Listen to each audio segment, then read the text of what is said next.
नेपाल वो देश जो कभी शांति और सद्भावना के लिए जाना जाता था।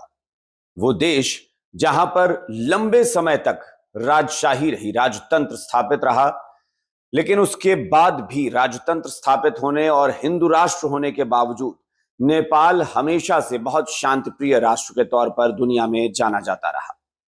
लेकिन अफसोस, जिस लोकतंत्र को हम कहते हैं कि सबको आवाज उठाने का मौका मिलता है, सब अपनी बात रखते हैं, और लोकतंत्र में एक धर्मनिरपेक्षता जब आ जाती है कि हर समाज हर तबके के लिए जगह होती है, तब ऐसा माना जाता है कि सबसे बेहतर शासन प्रणाली होती है। लेकिन नेपाल के साथ इससे ठीक उलट हुआ। जब तक नेपाल में राजतंत्र स्थापित था, राजशाही थी, वहां राजा हुआ करते थे, जब तक नेपाल धर्मनिरपेक्ष की बजाय हिंदू राष्ट्र के तौर पर जाना जाता था, वो बहुत शांत था, बहुत सुकून से चल रहा था। भारत से उसके रिश्ते बहुत अच्छे रहे हैं नेपाल के, क्योंकि भारत से बिल्कुल लगती हुई सीमा है, भारत का पड़ोसी है, और भारत धर्मनिरपेक्ष रहा है, नेपाल हिंदू राष्ट्र रहा है, और बहुत सारे संबंध रहे हैं। जैसा कि मैंने इससे पहले के वीडियो में बताया भी था कि भगवान राम और माता जानकी यानी सीता की जो रिश्ते, यानी दोनों का विवाह हुआ था, उसमें भारत और नेपाल के संबंध बहुत अच्छे रहे, धार्मिक तौर पर भी। अब जरा आते हैं कि राजशाही खत्म हुई और लोकतंत्र स्थापित हुआ। लोकतंत्र और उसके बाद धर्मनिरपेक्षता। नेपाल ने अपने आप को हिंदू राष्ट्र से हटाकर धर्मनिरपेक्ष राष्ट्र घोषित किया, और ऐसा लगा कि उसके बाद समाज का हर तबका रहेगा। लेकिन नेपाल में हिंसा की जो आग एक बार भड़की, वो कभी थमी नहीं। नेपाल में अस्थिरता का जो माहौल बना, वहां स्टेबिलिटी खत्म हो गई, कभी भी कोई भी सरकार वहां स्थिर होकर काम नहीं कर पाई, और नेपाल बदहाली की तरफ जाने लगा। इस बीच नेपाल में बहुत सारे ऐसी गतिविधियां हुई जिसके बाद बहुत सारे सवाल उठने लगे कि क्या भारत के साथ इसके रिश्ते अच्छे रह पाएंगे। बहुत बार ऐसा लगा कि भारत से दूरियां बढ़ती जा रही हैं। नेपाल में चीन की दखल बहुत ज्यादा हुई, और चीन ने धीरे धीरे करके नेपाल में कुछ बड़ी परियोजनाएं अपनी शुरू की, बड़ी परियोजनाओं में अपने अपने पैसे लगाए, और नेपाल की कुछ सरकारों ने चीन से अपनी नजदीकी बढ़ाई। और उसके बाद बीच में कई सरकारों के साथ भारत के रिश्ते बहुत अच्छे नहीं रहे, और ऐसा माना जाने लगा कि नेपाल और भारत के रिश्ते अब खटाई में पड़ रहे हैं, खट्टे हो रहे हैं, कड़वे हो रहे हैं। लेकिन आज भी रिश्ते बरकरार हैं, आज भी रिश्ते बहुत मधुर हैं। आज भी दोनों देशों के बीच आपसी समझौते, आपसी सिद्धांत, आपसी रिश्ते ऐसे हैं कि यहाँ पर एक दूसरे के देश में लोग अपने रिश्तेदारी भी करते हैं, वहां पर ब्याह भी करते हैं, बेटियों की शादी होती है या वहां की बेटियां यहाँ ब्याही जाती हैं, ये सारी चीजें चलती हैं। लेकिन चीन की दखलंदाजी नेपाल में पिछले कुछ वर्षों में बहुत बढ़ी है।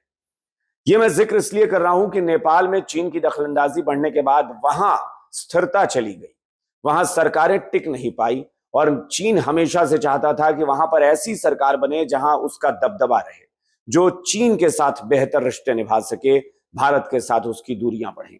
अब यह महज इत्तेफाक है या वाकई कोई साजिश कि चीन की दखलंदाजी बढ़ने के साथ ही नेपाल में हालात बिगड़ते गए, तनावपूर्ण माहौल बन गया, हिंसा बहुत ज्यादा होने लगी, और वर्तमान में एक बार फिर नेपाल हिंसा की आग में झुलस रहा है। आज जब हिंसा का हम जिक्र कर रहे हैं और सांप्रदायिक दंगों की बात कर रहे हैं, सांप्रदायिक हिंसा की बात कर रहे हैं, तो नेपाल की स्थिति बेहद चिंताजनक हो गई है।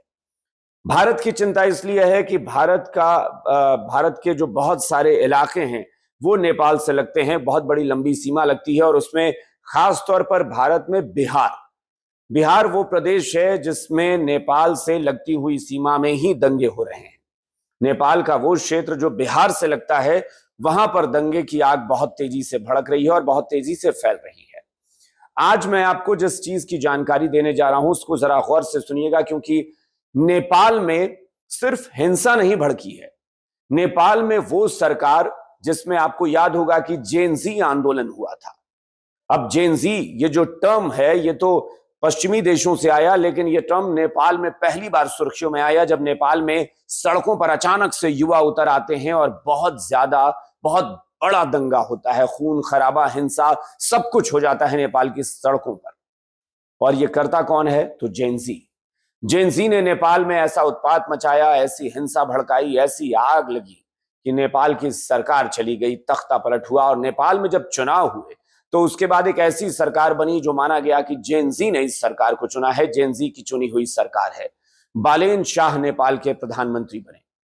उन्होंने कुछ ऐसे फैसले किए जो चौंकाने वाले थे, लेकिन जाहिर तौर पर लगा कि शायद एक युवा जो है वो देश का प्रधानमंत्री बना है तो शायद देश को बहुत सही दिशा में ले जाएगा। हो सकता है कि शायद जो उम्रदराज नेता होंगे, बुजुर्ग नेता होंगे, वो शायद वो नहीं समझ पा रहे होंगे, लेकिन जेन जी को शायद एक युवा प्रधानमंत्री ज्यादा रास आ रहा हो। इसलिए लोगों ने नए प्रधानमंत्री को भी स्वीकार किया। बालेन शाह प्रधानमंत्री बने, लेकिन उनके प्रधानमंत्री बनने के बाद कुछ ऐसे फैसले हुए जिसे लोगों ने, दुनिया के तमाम देशों ने उटपटांग फैसला कहा, बेकार के फैसले कहा। लेकिन फिर भी लोगों को लगा कि शायद जेनजी को, युवाओं को यही पसंद है, तो हो सकता है कि नेपाल किसी नई दिशा की तरफ जा रहा हो। लेकिन किसी ने यह उम्मीद नहीं की थी कि नेपाल एक बार फिर ऐसी दिशा में जा रहा है, ऐसी राह पर जा रहा है जहां हिंसा की आग फिर से पूरे नेपाल को झुलसा देगी। अब मैं आपको जो बताने जा रहा हूं जरा गौर से सुनिएगा।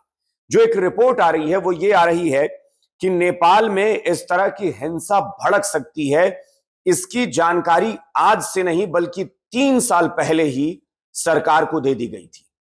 यानी नेपाल में जो सरकार थी उसे यह जानकारी दी गई थी कि किसी भी वक्त कभी भी कोई भी हिंसा ऐसी भड़क सकती है जो पूरे नेपाल को झुलसा सकती है।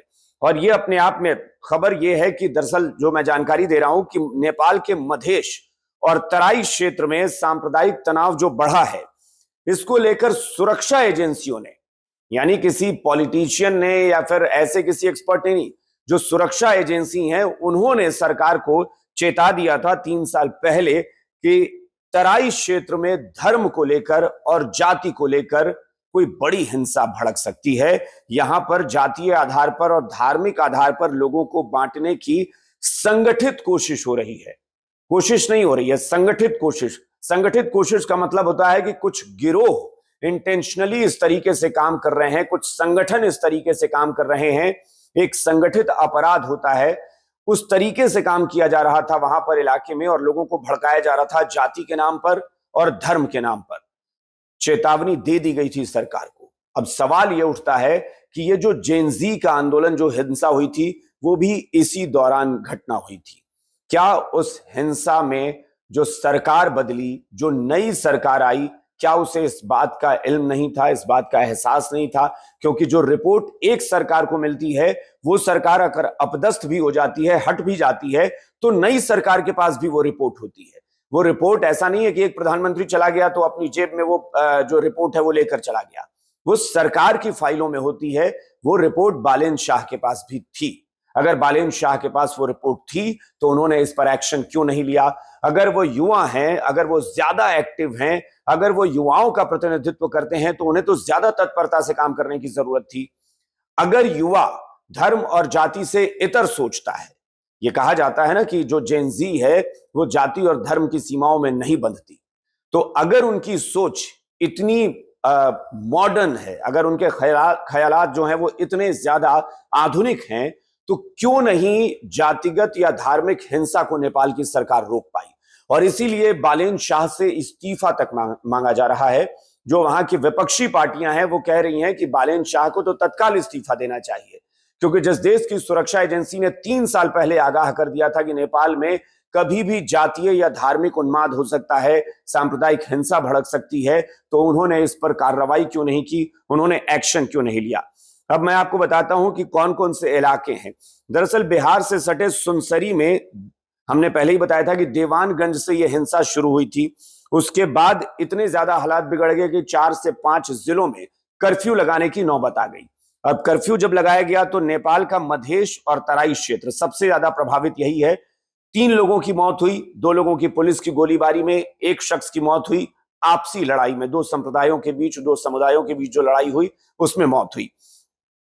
अब जिस देश की सरकार युवाओं ने चुनी हो, उसी देश में एक बार फिर से मांग उठ रही है कि नेपाल को हिंदू राष्ट्र घोषित कर दिया जाए।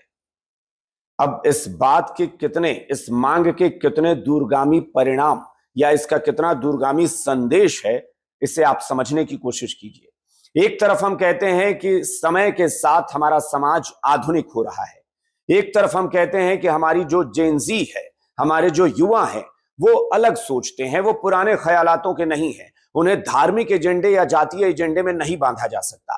तो अगर नेपाल में सरकार युवा सरकार बन गई थी, फिर अचानक से उस देश में ऐसा क्या हुआ कि वहां मांग होने लगी कि नहीं, ये धर्मनिरपेक्षता का चोला छोड़ो और फिर से वही पुराने नेपाल को वापस ले आओ जो हिंदू राष्ट्र हुआ करता था, जहां सिर्फ हिंदू होते थे और हिंदुओं के नाम पर ही वो देश चलता था। एक ऐसा हिंदू राष्ट्र जहां हिंदुओं को अपने त्योहार, अपने पर्व को मनाने की पूरी आजादी थी।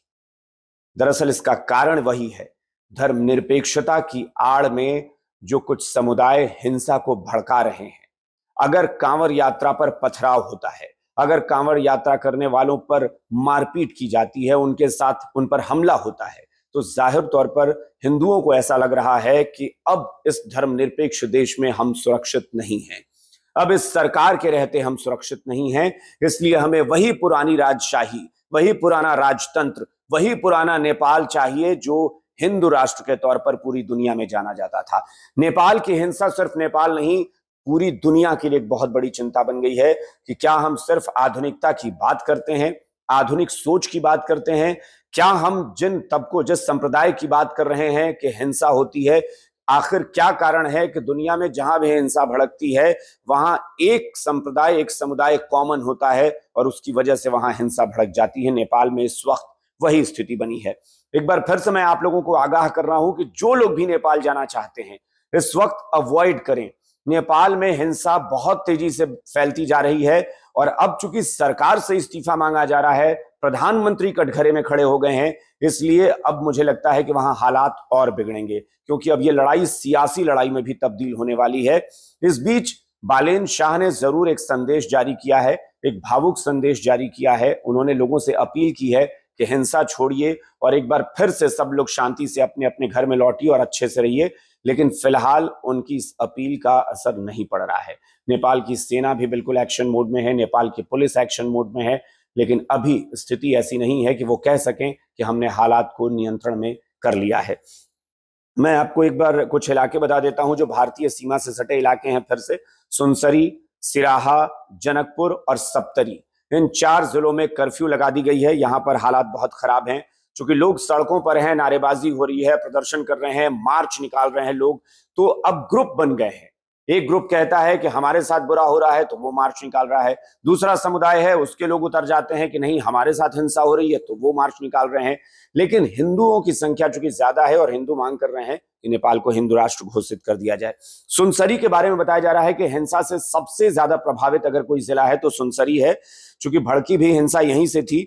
मोरंग जो क्षेत्र है वहां बड़े पैमाने पर प्रदर्शन हो रहा है, यहां विरोध प्रदर्शन काफी ज्यादा देखने को मिल रहा है। सरकार इसी प्रदर्शन को, इसी मार्च को रोकना चाहती है कि लोग सड़कों पर आकर कोई नारेबाजी न करें, क्योंकि इससे जो दूसरा समुदाय है, कोई भी 2 समुदायों में से कोई भी अगर प्रदर्शन करेगा तो दूसरे समुदाय को आक्रोश होगा, फिर वो भड़केगा, फिर वो हमला करेगा, फिर वो अपना प्रदर्शन निकालेगा और ऐसे मामला शांत नहीं होगा। ऐसे में एक बार फिर से गुजारिश है, नेपाल बिल्कुल ना जाएं, हालात बिगड़ रहे हैं। बालेन शाह पर चुनौतियां बहुत ज्यादा हैं, बालेन शाह को तत्काल एक्शन लेना पड़ेगा। अगर आप युवा सरकार चला रहे हैं, अगर आप युवाओं द्वारा चुने गए प्रधानमंत्री हैं, तो युवाओं की तो यही मांग होती है कि कम से कम जाति और धर्म की आग अब ना फैले, जाति और धर्म के नाम पर लड़ाई ना हो। ऐसे में युवाओं की सुनिए, युवाओं की सोच के साथ चलिए, तत्काल हिंसा पर नियंत्रण कीजिए। यही इस वक्त बालेन शाह को सोचना होगा और यही करके दिखाना होगा। फिलहाल इस वीडियो में इतना ही। आप सबसे गुजारिश है कि जी बिहार झारखंड के सोशल मीडिया डिजिटल प्लेटफॉर्म को लाइक करें, सब्सक्राइब करें, फॉलो करें, हमारे वीडियो पर कमेंट जरूर करें, लाइक करें, ताकि हमारी भी हौसला अफजाई हो और हमें भी लगे कि हम आगे आपके लिए और बेहतर वीडियो बनाकर सामने आ सके। बहुत बहुत शुक्रिया।